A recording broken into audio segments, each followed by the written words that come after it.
दीपाली राणा, आप देख रहे हैं कमोडिटी 360 डिग्री और कमोडिटी मार्केट के एक्शन पर तो नजरें रहेंगी ही, लेकिन बात करेंगे खास तौर से बेस मेटल्स की, क्योंकि इंटरनेशनल मार्केट में बेस मेटल्स खासकर कॉपर, एल्यूमिनियम, जिंक में तेजी देखने को मिल रही है। एमसीएक्स पर कॉपर का भाव रिकॉर्ड 1000 के पार निकल गया है इंटरनेशनल मार्केट में। इसके अलावा अगर बाकी कमोडिटीज की बात करें तो पाम ऑयल एक बार फिर से खास बनता जा रहा है। क्या है इस तेजी के पीछे की वजह, इस पर भी हमारा फोकस रहेगा अगले आधे घंटे में। लेकिन पहले बात करेंगे बेस मेटल्स की। इनके चार्ट्स के टेक्निकल एनालिस्ट निशांत कुमार हमारे साथ मौजूद हैं। पाम ऑयल पर बातचीत करने के लिए जीजीएन रिसर्च के मैनेजिंग पार्टनर नीरव देसाई हैं। साथ ही स्ट्रैटेजीज पर बातचीत करेंगे कुवर्जी ग्रुप के डायरेक्टर रवि देओरा और मेरे एसेट शेयर खान के टेक्निकल एनालिस्ट राकेश खन्ना हमारे साथ मौजूद हैं। आप सभी का स्वागत है इस शो में। लेकिन निशांत जी, पहले तो बेस मेटल्स के बारे में आपसे चर्चा करेंगे। पहले तो ये जानना चाहेंगे कि क्या एकाएक फंडामेंटल्स में कुछ बदलाव हुआ है, डिमांड एकदम से तेज हुई है या वैल्यू बाइंग यहाँ पर दिख रही है? ये जो मोमेंटम बना है इंटरनेशनल मार्केट्स में बेस मेटल्स में, इसके पीछे के फंडामेंटल्स या जो वजह है वो आप क्या देखते हैं? दीपाली, जैसा मैंने पहले भी आपके शो पे बोला है, मेटल्स एक स्ट्रक्चरल बुल मार्केट में है। सो इवन दो डिप्स आ रहे हैं बीच में, बट वो खरीदारी की मौके बन रहे। तो अगर आप कॉपर देखें, हम ऑलमोस्ट ऑल टाइम हाई पे हैं। एल्यूमिनियम, जिंक अभी भी अपने 2021 हाई से काफी नीचे हैं। तो एक स्ट्रक्चरल बुल मार्केट है जो काफी सालों तक चलने का दमखम रखता है। बट हाँ, डिप्स जरूर आएंगे बीच में, हमने पास्ट में भी देखा है और अभी भी देखा है। तो एक पूरा ग्रीन एनर्जी की तरफ झुकाव है। दूसरा, ये थोड़ा सा टैरिफ्स को लेके भी उठापटक देखने को मिली है।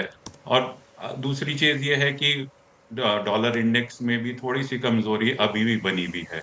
तो इसका सारा असर मेटल्स की स्ट्रेंथ में देखने को मिल रहा है।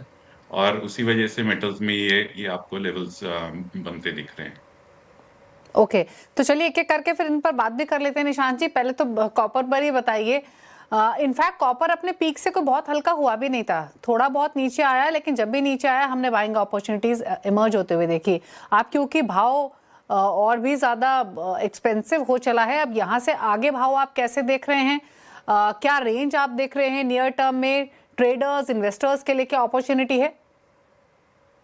तो दीपाली, अगर मैं अगले 2 से 3 महीने की बात करूं तो कॉपर में 1050 के आसपास एक काफी स्ट्रॉन्ग रेजिस्टेंस जोन है।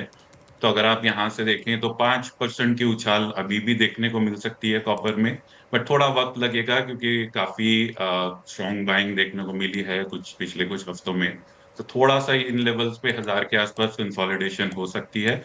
बट 1050 का लेवल जरूर देखने को मिल सकता है अगले 2 से 3 महीने में। बट वहां पे थोड़ा सा प्रिकॉशन लेने की जरूर टाइम आएगा। बिकॉज थोड़ा सा 1050 एक काफी मल्टी मंथ रेजिस्टेंस है। तो कॉपर में अगर हम लेके चलें तो 4 से 5% का उछाल अभी भी संभव है। और बाकी एल्यूमिनियम और जिंक, यहाँ पर आपकी राय क्या है? एल्यूमिनियम जिंक का भी सिमिलर आउटलुक है दीपाली। 4 से 6% अगले 2-3 महीने में जरूर देखने को मिल सकता है। एल्यूमिनियम में थोड़ा ज्यादा देखने को मिल सकता है, 6 से 8% का भी उछाल देखने को मिल सकता है। बट उसके बाद मैं सारे बेस मेटल पैक में थोड़ा सा प्रिकॉशन का टाइम होगा, थोड़ा सा सेफ रहने का टाइम होगा। एग्रेसिव वहां पे नहीं होना बेटर रहेगा। बट अभी अभी भी हमारे पास 2 से 3 महीने का टाइम है, जिसमें अच्छे 5 से 7% की तेजी अक्रॉस द बोर्ड देखने को मिल सकती है। अच्छा निशांत जी, अगर थोड़ा सा और सिंप्लीफाई करें अपने व्यूअर्स के लिए, तो पूरे ही बेस मेटल पैक में आपने कहा कि अभी 2-3 महीने ठीक लग रहे हैं, लेकिन उसके बाद थोड़ा सा डिप आ सकता है, तो उसके लिए तैयार रहे। सबसे ज्यादा सेफ और सबसे ज्यादा रिस्क की साइड पर कौन सा बेस मेटल आपको दिखाई दे रहा है? सबसे ज्यादा कंफर्ट या सबसे कम कंफर्ट आपका कहाँ पर है?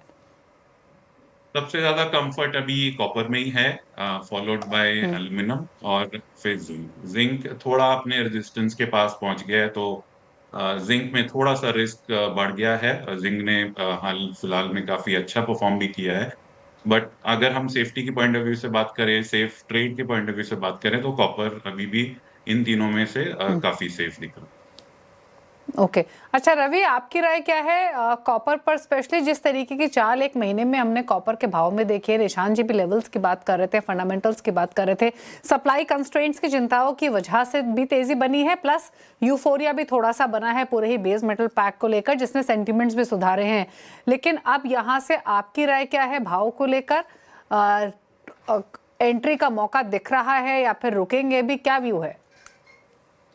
जब से I think risk reward wise देखे तो लगातार मीन्स के जो 900 पे रिस्क रिवॉर्ड था वो अभी 1000 पे नहीं है, वो डेफिनेट है। बट आई थिंक जो फंडामेंटल है, जो आगे भी डिस्कस हो रहे थे, आई थिंक फंडामेंटल थोड़े सपोर्ट कर रहे हैं। और इसमें जो इंडोनेशिया का माइन इंसिडेंट हुआ, इससे तेजी को और वेग मिला। हालांकि लास्ट वीक में इतनी ज्यादा तेजी नहीं देखने को मिली क्योंकि चाइना एक वीक क्लोज था। कल से चाइना ओपन होगा और इस हिसाब से आज मीन्स के वो सिल्वर हो या वो मेटल्स हो, सब में क्रूड हो, सब में आज कमोडिटी मार्केट में अच्छा मोमेंटम आता दिखा है। आई थिंक ये जो सबसे ज्यादा पॉजिटिव चीज ये है कि काफी मेटल्स है, अभी तक उसका इतना वैल्यू नहीं था, बट प्रेसिडेंट ट्रम्प ने जब से टैरिफ का अनाउंसमेंट किया कॉपर एंड एल्यूमिनियम के ऊपर, और बाद में उसको मीन्स के आर्टिकल 232 में लिया, तो मार्केट में ये एक प्रीमियम आया कि आगे जाके स्ट्रेटेजिक रिजर्व के तौर पे ये मेटल्स को होर्डिंग की एक लाइन लगी है। आई थिंक मुझे लग रहा है सबसे बड़ा मैटर है। साथ में आप देखें कॉमेक्स के इन्वेंट्री लगातार कॉपर की बढ़ रही है,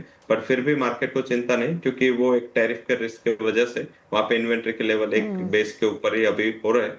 ऑल ओवर मुझे कॉपर पॉजिटिव लग रहा है। इंडियन पर्सपेक्टिव से बात करें तो 1000 के जितने करीब मिले बाय करके चले विद स्टॉप लॉस ऑफ अब 982, एंड अपर साइड जो टारगेट है 1038 तक आते हुए दिख सकते हैं। और एक क्वेश्चन था आपका पहले, हालांकि ये मुझे नहीं था, बट वीक कौन से मेटल लग रहे, इसमें मैं निकल को वीक में मानता हूँ, क्योंकि स्टील का प्रोडक्शन जिस हिसाब से ग्लोबली कट हो रहा ओके है एंड लगातार जो मीन्स के ओवर कैपेसिटी पे यहाँ पे काम हो रहा है, मुझे लग रहा है कि अगर किसी को शॉर्ट साइड जाना है तो निकल बेटर पोजीशन हो सकता। ओके ओके अच्छा, निकल पर मैं निशान जी आपकी राय भी लूंगी, लेकिन उससे पहले राकेश जी आपकी टॉपिक क्या है बेस मेटल्स में? पहले तो गुड इवनिंग मैम, और गुड इवनिंग सभी दर्शकों को। मेरा भी टॉपिक कॉपर ही है। कॉपर 2023 से कंसोलिडेशन चल रहा था वीकली चार्ट पे, और उसने अपवर्ड ब्रेकआउट दिया है।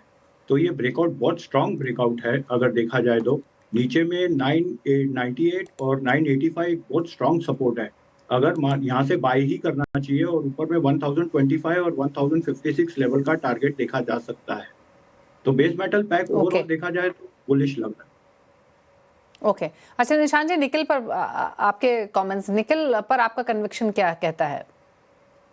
निकल और लेड दोनों दीपाली अच्छे दिख रहे हैं, बट इनमें ये कंसोलिडेशन में रहे हैं एज कम्पेयर टू दूसरे मेटल्स। तो यहाँ से दोनों बेस मेटल्स में, इनफैक्ट पूरे बेस मेटल पैक में यहाँ से अच्छा उछाल देखने को मिल सकता है। बट जैसे मैंने बोला, अगले 2 से 3 महीने के लिए हम ये रैली को प्ले आउट कर सकते हैं, बट उसके बाद थोड़ा सा सेफ रहने की जरूरत होगी। ओके चलिए, शुक्रिया निशान जी बेस मेटल्स पर अपने क्विकली आउटलुक, अपने व्यूज शेयर करने के लिए। हमारे साथ रवि देवरा और राकेश बने रहेंगे, लेकिन उससे पहले क्विकली पाम तेल पर बात कर लेते हैं, क्योंकि पाम तेल की कीमतों में वापस एक तेजी हमने देखी है। एक दिन में ही भाव 2% ऊपर जाते हुए दिखाई दिए हैं, और इसी पर बातचीत करने के लिए जीजीएन रिसर्च के नीरव देसाई हमारे साथ बने हुए हैं। नीरव जी नमस्कार, स्वागत है आपका। तो पहले तो जानना चाहेंगे कि जो एकाएक तेजी हमने पाम तेल के भाव में बनती हुई देखी है, एक दिन में कीमतें 2% ऊपर उछलते हुए दिखाई दी हैं। भाव इनफैक्ट हम देख रहे थे 4500 रिंगिट प्रति टन के पार पहुंचे हैं, और वैसे भी प्राइसेस 7 वीक्स के हाईस पर ही है। कैसे देखते हैं इस प्राइस मोमेंटम को और इस मोमेंटम के पीछे की वजह को? सो ओवरऑल देखेंगे तो लास्ट 2 वीक में मार्केट डाउनवर्ड करेक्ट होके फिर वापस एक बेस सपोर्टिव ही बना के चल रहा था। ओवरऑल पाम प्रोडक्शन भी धीरे धीरे अब हायर साइकिल से बाहर हो जाएगा। जेएफएम एएमजे पीरियड में उल्टा लो प्रोडक्शन साइकिल में चले जाएगा। But the most important thing is again today in the morning Indonesian minister said that के B50 को इंडोनेशिया बहुत स्ट्रांगली इम्प्लीमेंट करना चाहता है। अभी तक ट्रेड बीच में धार रहा था कि B45 ही इम्प्लीमेंटेशन पे रखेंगे। B40 सक्सेसफुली, जो कि काफ़ी ऑडेशियस प्लान था, वो B40 उन्होंने इस ईयर में इम्प्लीमेंट कर लिया। तो 45 की जगह अगर 50 जैसा प्लान आता है तो ऑयल एसएनडी बहुत टाइट हो जाएगी नेक्स्ट ईयर के लिए। इसलिए मार्केट पाम का काफ़ी रैली किया है लास्ट 2-3 सेशन में भी, और आज भी हाईज पे ही क्लोज हुआ है। ओके अच्छा, वैसे ओवरऑल इंटरनेशनल मार्केट्स में जो सप्लाई है या फिर जो डिमांड है वो कैसे दिखाई दे रही है? क्योंकि कहीं ना कहीं रिपोर्ट्स तो ये भी थी कि चाइना से डिमांड में थोड़ा सा सुधार देखने को मिला है, सोया ऑयल में भी मजबूती से सपोर्ट मिला है प्राइसेस को। तो ओवरऑल जो डिमांड है इंटरनेशनल मार्केट्स में, की मार्केट्स में, वो कैसी बनी हुई है? सो ओवरऑल देखिए, China, first thing is Chinese funds are very supportive. तो चाइनीज फंड्स डालियन को काफ़ी ड्रैग अप कर रहे हैं, और जैसे ही डालियन ऊपर जाता है सारे इंपोर्टर्स वहाँ पे हेज करके कॉन्ट्रैक्टिंग करना चालू करते हैं। तो China definitely last week bought good quantity of palm oil. साथ ही में अगर हम देखते हैं सनफ्लावर ऑयल की सिचुएशन, तो न्यू सनफ्लावर ऑयल आने के बाद भी we are trading sunflower oil at all time high. आज Black Sea origin sunflower oil $13-40 से नीचे किसी हाल में नहीं है। कल अर्जेंटीनियन सन ऑयल फॉरवर्ड में 12-15-30 के बीच में ट्रेड हुआ, और आज वही 1250 to 1270 है। सो इवन न्यू हार्वेस्ट आने के बाद भी सन एसएनडी तो बहुत टाइट है। सामने अर्जेंटीनियन गवर्नमेंट के कारण एक बोनस मिला था इंडियन बायर्स को, तो अबाउट $50-60 बीन ऑयल घटा था। $1150-60 का बीन ऑयल 1115 तक नीचे में गया था। आज वो बीन ऑयल भी $1180-90 का हो चुका है। सो ओवरऑल सप्लाई साइड थोड़ा सा टाइट ही होते जा रहा है, and coverage from India China will always be there.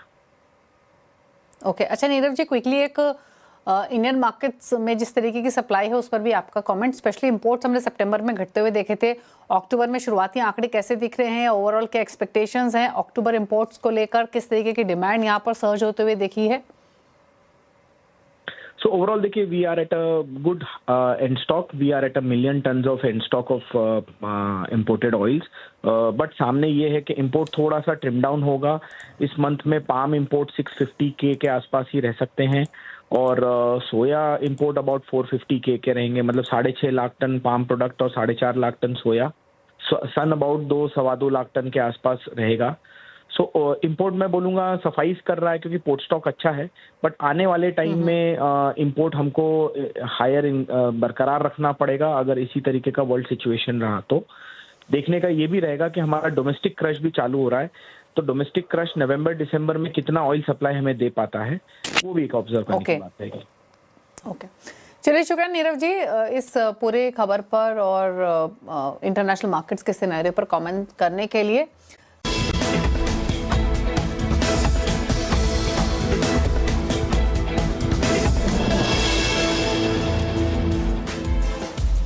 आप दे रहे हैं कमोडिटी 360 डिग्री। रवि त्योरा, राकेश खन्ना हमारे साथ बने हुए हैं। बात करते हैं स्ट्रैटेजीज की। रवि बताइए पहले आपकी तरफ से ट्रेड्स। नॉन एग्री बास्केट से आज क्रूड एंड कॉपर में बाइंग की रिकमेंडेशन रहेगी। कॉपर ऑलरेडी हमने शॉर्ट टर्म के लिए कॉल दिया है, इंट्राडे के लिए 1002 पे बाई करें। स्टॉप लॉस 995 का लगा है, जो टारगेट है वो 1020 तक आ सकता है। क्रूड में भी करंट लेवल पे बाई करें, स्टॉप लॉस लगा सकते 5520 एंड 5600 का टारगेट यहाँ पे आ सकता है। तो आज रिकमेंडेशन दोनों लॉन्ग की होगी, क्रूड एंड कॉपर। राकेश, आपकी तरफ से स्ट्रैटेजीज क्या रहेंगी? मैं स्टार्ट करूंगा सिल्वर में। Sky is the limit. Silver अपना all time high dollar term में 49.93 लेवल तक जा सकता है, तो अच्छा मोमेंटम है यहाँ बाय का। नीचे में सपोर्ट है 48.96 का। इंडियन रुपी टर्म में अगर मैं बात करूं तो नीचे में एक अच्छा सपोर्ट लिया हुआ है 148,350 लेवल का। अगर सस्टेन करता है तो ऊपर में हम 150,000 लेवल का भी टारगेट देख सकते हैं। और दूसरी मेरी स्ट्रैटेजी होगी नेचुरल गैस। नेचुरल गैस में ट्रेंड लाइन ब्रेकआउट हुआ है अच्छा खासा। अगर प्राइस 314 के ऊपर निकलता है तो 326 लेवल का टारगेट देखा जा सकता है नेचुरल गैस। ओके अच्छा, एग्री कमोडिटी पैक में रवि, ग्वारगम ग्वार सीड पर आपकी राय क्या है? लगातार करेक्ट होने के बाद थोड़ा सा बाउंस बैक कर रहे हैं, ये सिर्फ एक धोखा है, टेक्निकल बाउंस है, या कुछ चीजें बदलती हुई दिख रही हैं? मेरे हिसाब से टेक्निकल बाउंस से यहाँ पे कोई ज्यादा फंडामेंटल में चेंज नहीं है। आई थिंक यहाँ पे प्राइसेस में जो रेंज बनी है अभी भी वो ब्रेक नहीं हो रही। मेरे हिसाब से आज उसको शॉर्ट कवरिंग ही मानना चाहिए, उससे ज्यादा कुछ है नहीं। ऑल ओवर अगर कुछ नया ट्रेड लेना है मेरे हिसाब से थोड़ा ट्रेडिंग पर्सपेक्टिव से गोआर सीट में आप बाइंग कर सकते हैं। वहां पे 4750 का अहम बेस है और वो बेस पे ही कंसोलिडेट कर रहा है। 4750 पे बाई करें, स्टॉप लॉस लगा सकते हैं 4700। मुझे लग रहा है कि एक शॉर्ट कवरिंग यहाँ पे 4850 से 4900 तक आता हुआ दिख सकता है। ओके चलिए, शुक्रिया रवि और राकेश आप दोनों का ही आने के लिए शो में स्ट्रैटेजीज बताने के लिए। इसी के साथ एक ब्रेक का वक्त हो गया है। इस शो में तो इतना ही। ब्रेक के उस पर अब देखिए आवाज समाचार। नमस्कार।